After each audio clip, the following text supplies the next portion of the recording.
it is Working While Managing an Illness, Finding the Right Fit, hosted by our own Isela King. And Isela serves as the administrative coordinator for Renal Support Network. In 2015, while a sophomore at high school, she was diagnosed with IgA nephropathy. The same year, she began volunteering at RSN's Renal Team Prom. Isela holds a Master of Public Health from the Keck School of Medicine and aspires to leverage her degree to further support her peers in the kidney community. Check out Isela's Capturing Dreams story, Healing in Nature. Isela, I can't wait to hear your panel.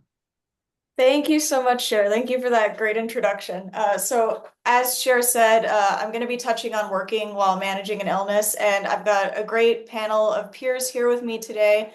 I thought it would be good to just let you guys take a few minutes to introduce yourselves. So we could start with Kristen and then go ahead with Michael, and I believe Aisha is here too. Let me bring her forward. Or, sorry, Suzette, She, you she spotlight needs, Aisha? no, I can't spotlight her until she shows her video. If you don't show the video, we can't spotlight. Oh, Or I see. something. Aisha, when you have a second, if you could pop your video on so we could bring you over to be spotlit. In the meantime, Kristen, if you can go ahead and introduce yourself. Sure. My name is Kristen Rice. I live in Maryland. I am a lifelong kidney patient, was diagnosed as a toddler. Now, many decades later, still living with it and managing with it. And I work full time doing change management for a global staffing company while managing my kidney disease and doing peritoneal PD dialysis at home every night, listed for transplant, and just managing life and work and my kidney disease all at the same time. So happy to be here and share my experiences with everyone. Great. Thank you for being here, Kristen. Michael, you want to go ahead and introduce yourself? Of course. My name is Michael Giuliano. I was diagnosed with nephrotic syndrome when I was about 3 years old, but it kind of started earlier than that. And I was born with one working kidney, and then the second kidney, I guess, just decided not to clock in for work. So it was consumed by scar tissue and then eventually failed. I went through quite a few dialysis treatments, the hemodialysis, the peritoneal dialysis, not in that order, of course. But when around 1998, I got a kidney transplant. So after three kidney transplants, the third one decided to work. And I've been just trying to live my life normally like I always wanted. But, it's like when you wish for the normal, you're all like, okay, not this normal. But everything has been going okay. Thank you, Michael. And Aisha, do you Mhm. want to go ahead and introduce yourself? Yes, hi. My name is Aisha James. I'm 25 years old, and I work as a full-time receptionist as well as a witness coordinator at the LA County District Attorney's Office in Compton. And I also was diagnosed with kidney failure when I was 13. And then I was going through dialysis until I was 19. I just turned 19 when I received a phone call, and this was around days after my birthday, that I was about to go into treatment again. And I got the shocking call. They called the office, they called the treatment center, and they said that they found a match, that I was just about to go into my treatment, and they told me, the kidney that um they asked, would you want to go for this, or so since this kidney was really a good match for me, I went ahead and just I went to the hospital, and then I got a transplant the morning after that, and this was all on um November 18 of 2018. So been getting a kidney transplant for the past 6 years, and it's been doing pretty good. I've had hardly have any issues, but I'm also a type 2 diabetic. And I've had that probably a year prior after I got a transplant. So it's been about 5 years now. It's been about 5 years now. everything is doing pretty well, good so far. I've been just trying to enjoy life. I've been trying to travel as many cities as I can to try to fulfill the life that I didn't do during the times that I was doing kidney, when I was during the process of doing the kidney transplant. That's great. Thank you so much, Aisha. Thank you all for being here. Thank you. Yeah, of course. The first question I kind of want to touch on with you all is how do you balance the demands of your work while also managing kidney disease? And whoever wants to jump in first, please go ahead. And more specifically, are there any strategies that have worked for you that you can share with everyone?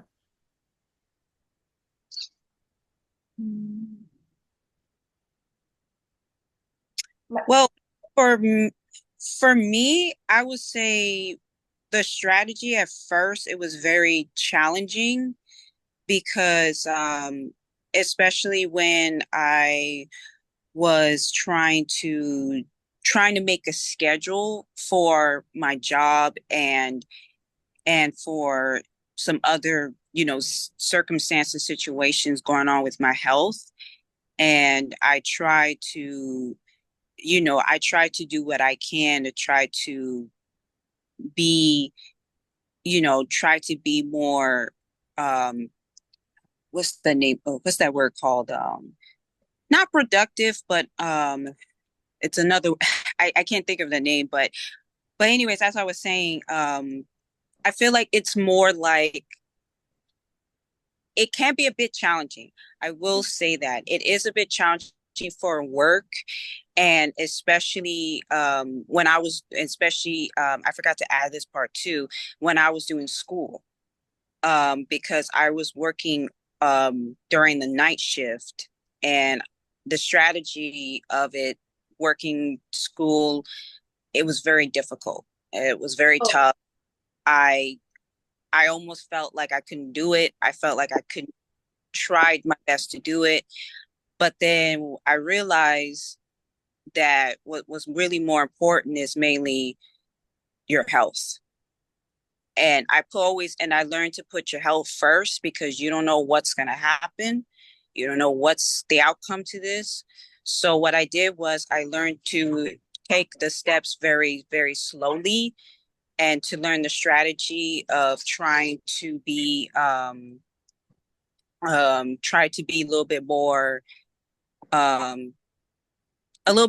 like in control.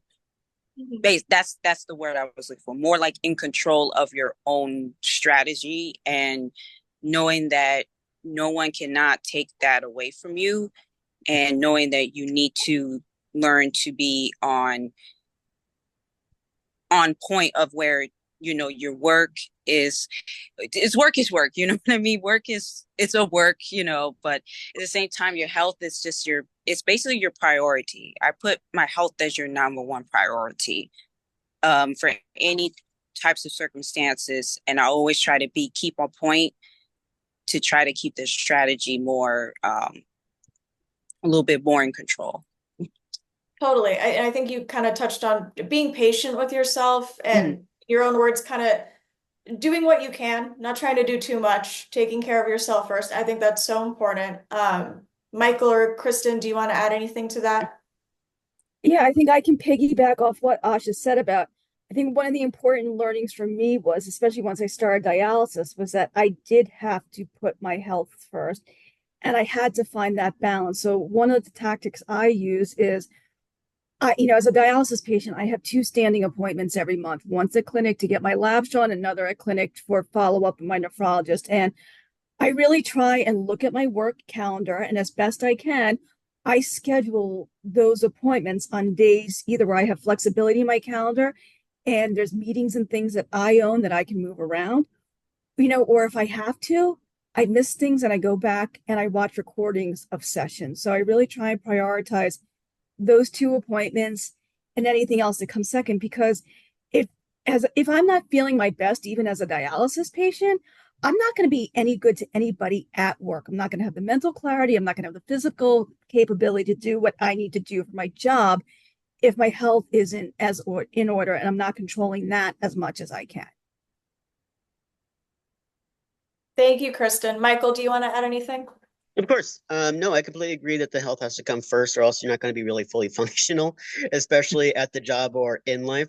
I was actually blessed with some very extremely proactive parents.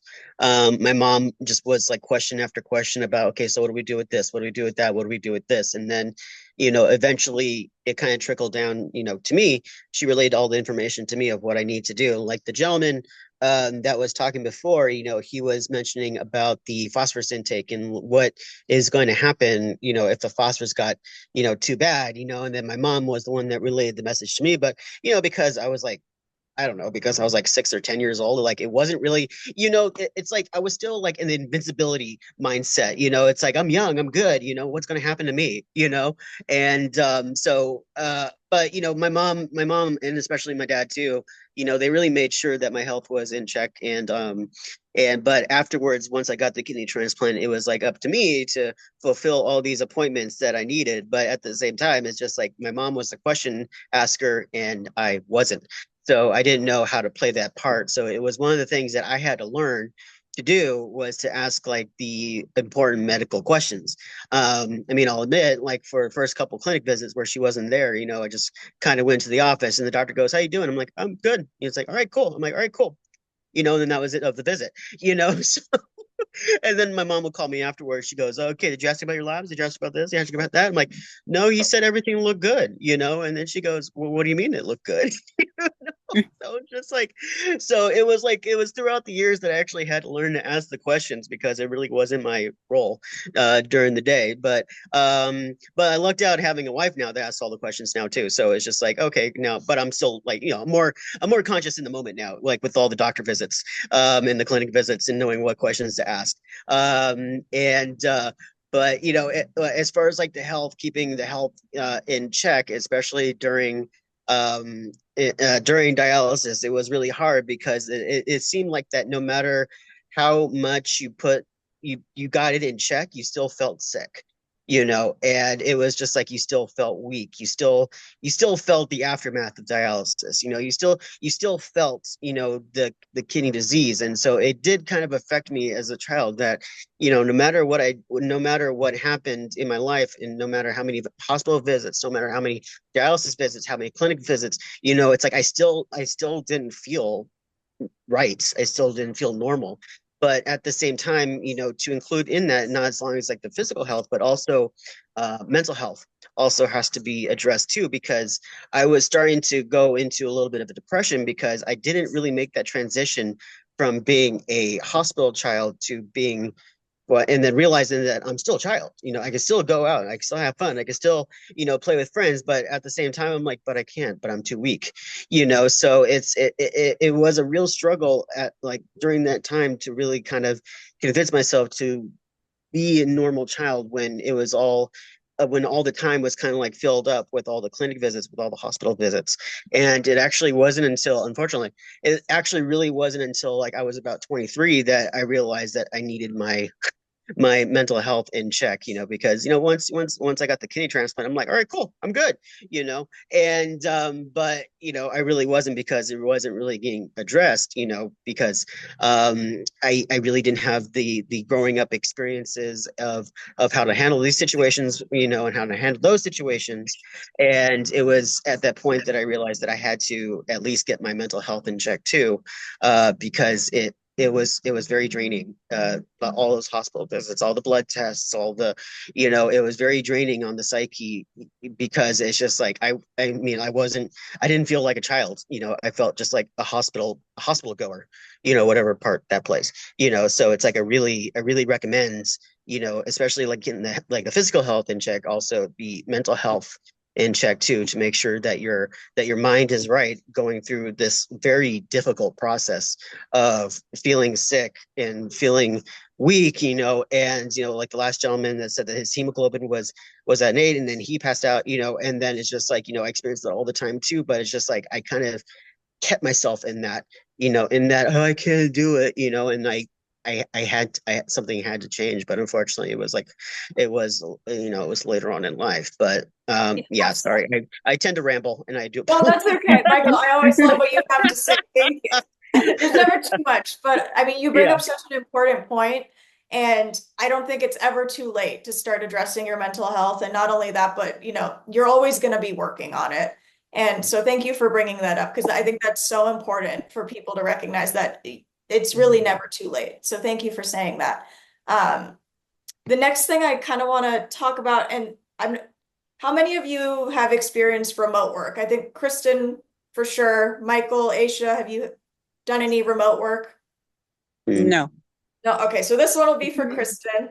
And I myself have reaped the benefits of remote work with RSN. As a person living with kidney disease, like I am so grateful to have these remote options, on days that I'm having my lab appointments or nephrology appointments or days where I'm just not feeling super up for it. Remote work has kind of helped me keep a good work-life balance. But Kristen, I just want to hear from you. Has the ability to work remotely made it easier at all to manage your health? Can you speak to that?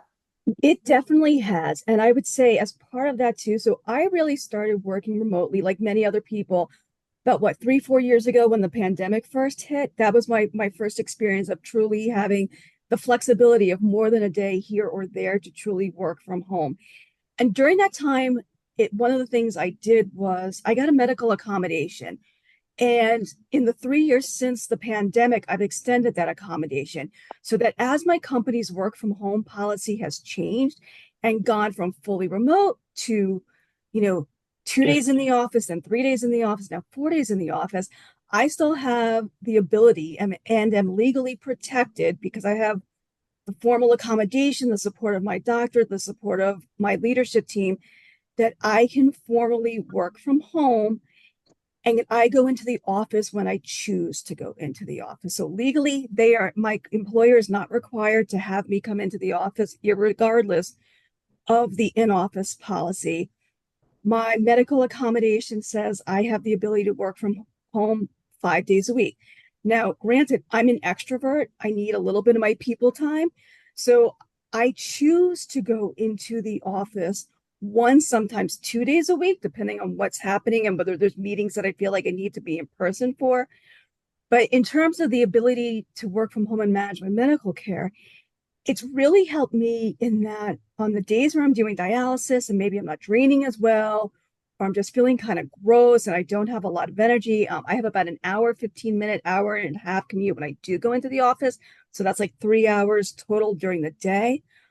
I have the ability to do like business on the top, sweats on the bottom, and to just show up and still feel like a working professional, even if I'm feeling a little tired, a little gross, a little bloated.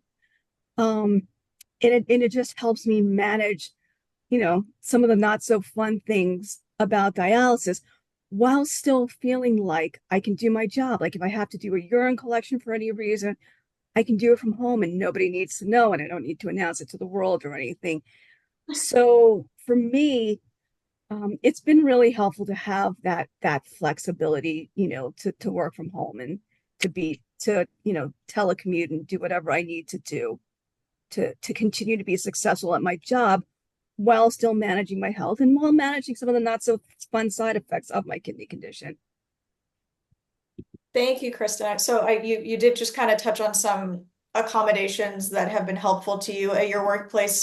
Michael or Aisha, are there accommodations in your workplace that you have found helpful when managing your condition? And if so, how did you approach those conversations like with your employer? I mean, as far as me working right now, I mean, during the whole COVID thing, I was part of the necessary. I was part of the necessary crowd. I forgot to mention I work at Tarzana Treatment Centers where I work with addicts and alcoholics. And so during the time I was required to go to work all the time. And so and to be honest, I kind of went in to try and be as courageous as I could, because of the immune suppressed medications that I take and as for the kidney transplant. And but they had, they had like all the protocols in place, in case there was there not an outbreak, because that sounds very serious. But in case someone like was tested positive. But as far as the accommodations now, I try my best to try and live normally as I can amongst the people, and just to show them that I can, because when I was a child, all the accommodations were made, and so, but at the same time, it kind of took away the possibility of being normal, and I think that kind of added to it. But there, honestly, there's not a lot of special occasions. I mean, when I worked as a technician, they did put stuff lower, so that I could reach them, because everything was on the top shelf, and I'm like, can we just put it down like a skosh, please? And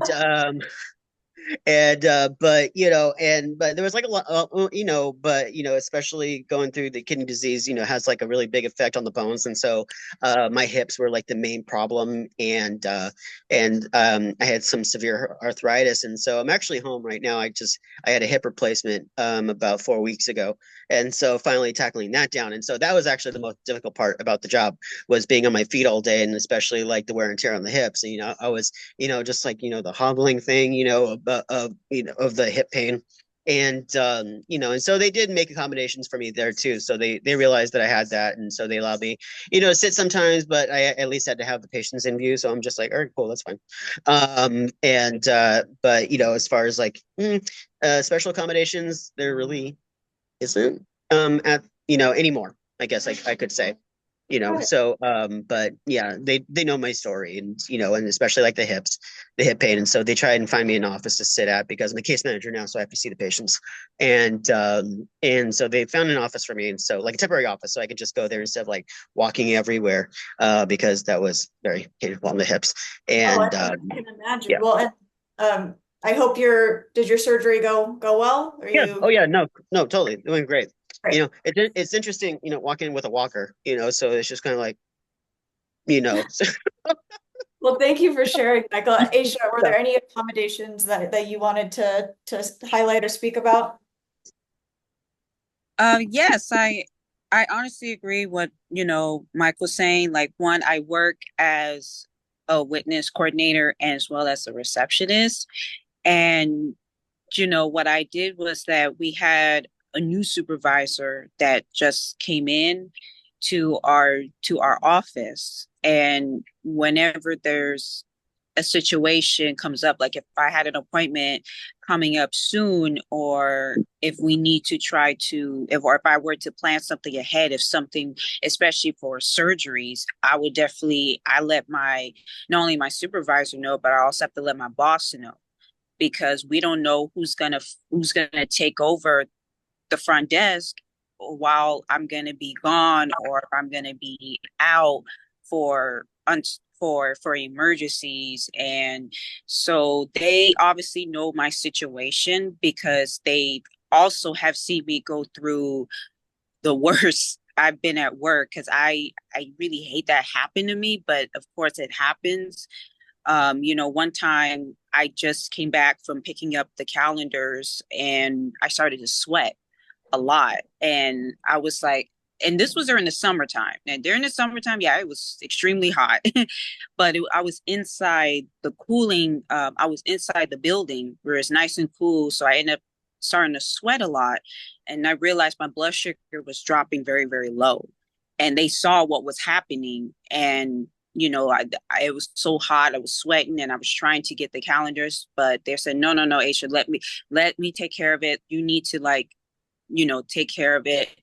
And so obviously, yeah, when there's lab appointments, or if I have to do blood work for my other doctors, I also have to let my supervisor know too, because one thing for sure is that the labs are, they need to get them done before, otherwise they may not get it on time.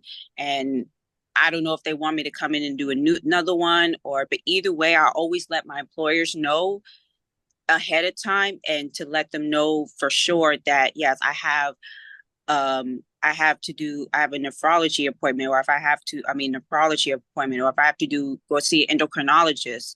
So mainly of the times I have to take off, because I don't know what time I'll come into work.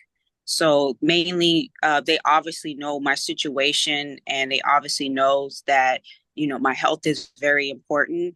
And so they don't want to overwork me too much or overpressure me too much. And, whenever I can. And, mainly at the times, obviously I always make sure to look at the other dates and what specific appointments, and I always let my employers know, and I always make sure that then they'll work it out to see who's going to be able to what they'll be able to can do to accommodate it. So the one thing I like about my job right now is that they know my situation.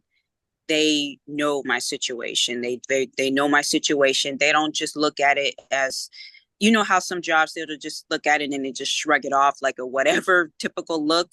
But Yeah.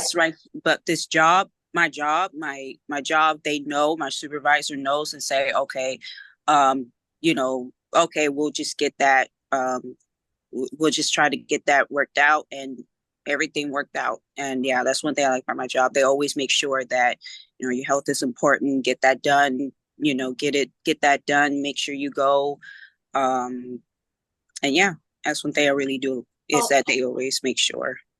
And that's great, because like you just, for a lot of people, I mean, me included, it's like, the symptoms aren't always just like in people's face to know what you're going through. And so that's great that they're acknowledging you and that they get it and they understand. And it sounds like, communication is key at your work, and, you just got to communicate with them and they're there for you. And that's great. It sounds like you've got good support.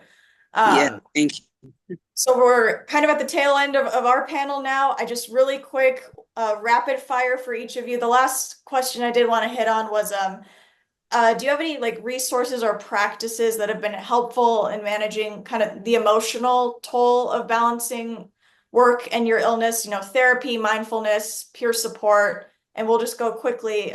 Kristen, I'll start with you, and then we'll go Michael and Aisha. Yeah, I've got two things I try to do. Peer support is a big part of it. Like Asha, I have a small group of people at work who I am fully transparent with, who know my medical situation, who know what's up. And that certainly helps because they are always there to support me. I have another slightly wider circle of colleagues who know what's going on, but maybe not in as much detail because they're not the ones who are going to have to work on coverage plans in case of an emergency or anything. The second thing I do is I try to keep up a professional appearance. I feel like if I could show up at the office and still look like a professional and feel good and look good and like nothing to see here for the people who don't know what's going on, that's a really big part of my mental health, is just keeping up appearances, and so that the people who don't know, have no reason to ask. And that's part of my coping strategy as well. Just trying not to look like a sick person or feel like a sick person when I am out and about in the office or in that professional setting as much as possible. Thank you, Kristen. Michael? I guess one of my couple coping strategies that I got is to actually vocalize how you feel. So if you're feeling sick, if you're feeling in pain, if you're feeling down, it's like the more that you kind of hold it in, the more terrible it's going to be for you. So it's best to like vocalize so you kind of get it out to try and process it. And for me, I always try to have something that is meant like, I know it sounds selfish, but meant for like me and the one thing that I don't share, so it's like, it's an opportunity that I check in with me for a couple minutes, and mine is video games. Sorry. So when I play video games, that's when I like just sit and I check in with me, and also playing, the video games too. And so, because everything else I share, but that takes a part out of you. And so, but when you have that one thing for you, it's necessarily checking in with you. And also, especially, keep up with medical appointments, and also if needed, like psychiatric appointments as well. Thank you, Michael. And Aisha, any coping strategies from you? I would say a few cope strategies would be, the first one is to like Christine said, I agree, keep up your appearances. Mainly most of the time I do try to hide it. Because, I just don't want to show that if I'm not feeling too good, or if I feel sick, or if I feel something is wrong, I try my best to not just to hide it, but try to like find ways to get better. but then I get it. But then some people who be walking, you know, back and forth to the front and then to the back way, and they'll say like, oh, she doesn't look too good, like, and then so I try my best to hide it, but then I realize I always keep it very professional at the same time. And there are times where they say, are you okay? Are you okay? And I say, yeah, I'm fine. I'm okay. And they say, look, if you need a break or if you need to step out, just let us know. And, you know, that's the first part. And then the second part I would say, is what's that second word called? Is to be mindful. I would say be very mindful and just be and like Michael said, like just keep up with your, you know, medical appointments, because that is also very important to part of the health and also for mental health too as well. Because like Michael said before that he dealt with depression, like for me, same way. I would say when I started the type 2 diabetics transition, I didn't know about diabetes. I didn't know, because even though diabetes runs in my family, but when I ended up getting type 2, it really did took a toll on me. Like I felt very, very lonely. I felt very sad. I felt like I couldn't do it. I felt like I couldn't eat the certain foods that I wish I would have had, or certain things or ways that I want. But then I realized that I just realized I don't eat those type of stuff I do every day. You Yeah. know, I don't try to be involved in what other people would do. I learned to just be me, be who you are, be mindful, just, you know, just keep up your appearances. And that's pretty much all I can say. No, But yeah, I that's great. honestly agree. But yeah, that's pretty much it. You know, but at the same time, I always try to, you know, keep a big smile on my face every Yes. day to say, hey, Aisha, you survived. You know, you survived. You can do it. And just be confident, and then just be happy, basically. Totally. Be happy. Smiling and laughing is the best medicine. And Yeah. thank you for saying that. You're Well, welcome. thank you That's all good. for all of your tips and your advice. I think that was a really informative discussion. And I know you guys got some really nice comments in the chat. So if you have time and you want to answer those before you pop off, yeah, I encourage you to.